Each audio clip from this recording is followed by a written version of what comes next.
I remember watching this movie, The Bucket List, a few years ago, and I took out my phone and started writing at least 20 things that I'm going to do before I die. I'm going to share them with you and how things have changed.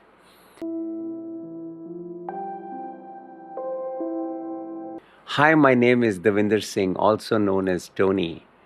And today I'm going to talk to you about a personal journey watching this movie, A Bucket List. It means before you hit the bucket or before you die, there are things that you should do. And people have so many things that they want to do. If you search the net, there are thousands of things people have on their bucket list. It could be jumping off an aeroplane, scuba diving, um, skiing, or going to different parts of the world, looking at all the seven wonders of the world, getting your name in the Guinness Book of World Records, writing a book, learning a new language. The list is endless. And I remember somebody asking me, what is the one thing that I will never compromise? Like, I'm definitely going to do that is skydiving. I had it in me that somehow I am going to get that done one day. But somehow circumstances did not abide by, and I couldn't complete.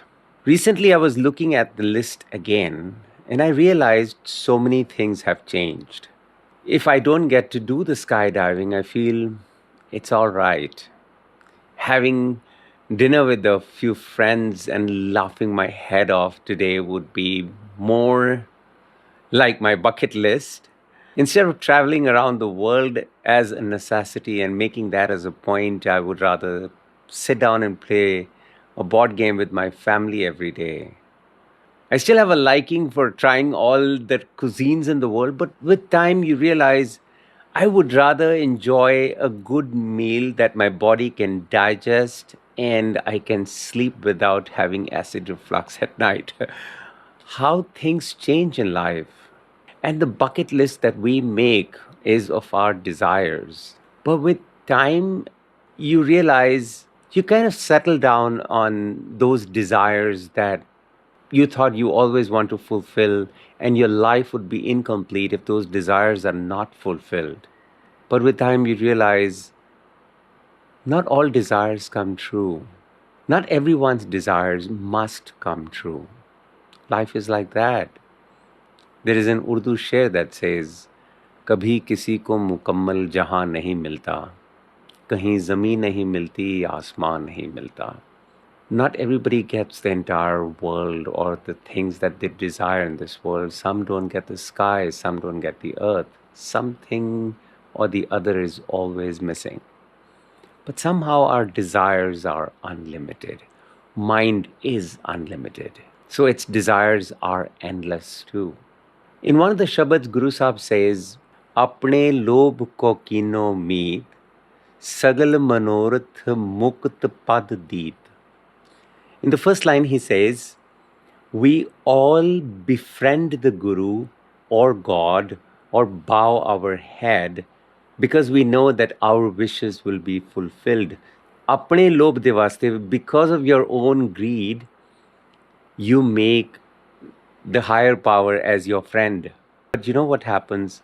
With all the desires that we take, Sagal Manorath, all the wishes of the mind, Manorath means all the desires of the mind, Mukat Pad Deet, and I love these three words. What your master does in return is he gives you the gift of liberation. And the gift of liberation is Mukat Pad Deet. O dinda hai tonu mukti da pad. And liberation is when you look at your desires and you feel not all desires are supposed to come true. And if some of the desires in your life, in your bucket list remain unfulfilled, yet life is all right. The book of our life will have some pages empty, and it's okay. With time, you have different viewpoint towards those desires. You change with time, and it's okay. There was a time that somebody told me that they had the desire of going to the base camp of Everest. With time, they it couldn't take the cold so much. And one day, that person was sitting with his grandson and having iced tea. And he told me that iced tea, the cold iced tea, and looking at his grandson smiling at him and enjoying that drink with him was equivalent to the trip to the base camp, the Everest base camp. And I'm not saying if you have any desires, you must not fulfill them. You should. If you have the energy, if you have the capability to be able to fulfill certain things that you want to do in life, you must go for it. In fact, it's good. If we have certain goals, if you have certain dreams, it keeps life going. But if you change, it isn't wrong. If you adapt yourself, and you shouldn't suppress yourself. I don't believe that you should suppress yourself. But never ever feel that life is incomplete till you haven't acquired each and everything that you thought, till you haven't made those dreams that you saw while sleeping come true. If they don't come true, all of them, your life is complete in the way you want to see it. And talking about that, how to make wishes come true, how to make prayers come true. In the next video, I want to talk about Ardas. Ardas is the Sikh prayer and the philosophy behind it and the psychology behind it. A lot of people just stand there, fold their hands, and think, all right, I'm just going to do the Ardas and my wishes that I have should come true. Let me share the psychology of Ardas with you in the next video, and you will know what I mean. Till then, please do subscribe to this channel and share these videos with people you think can benefit from them. Thank you so much for listening to you. Apologies for the mistakes. Gur Fateh, Sat Sri Akal, Salam Namaste. Thank you so much. See you again.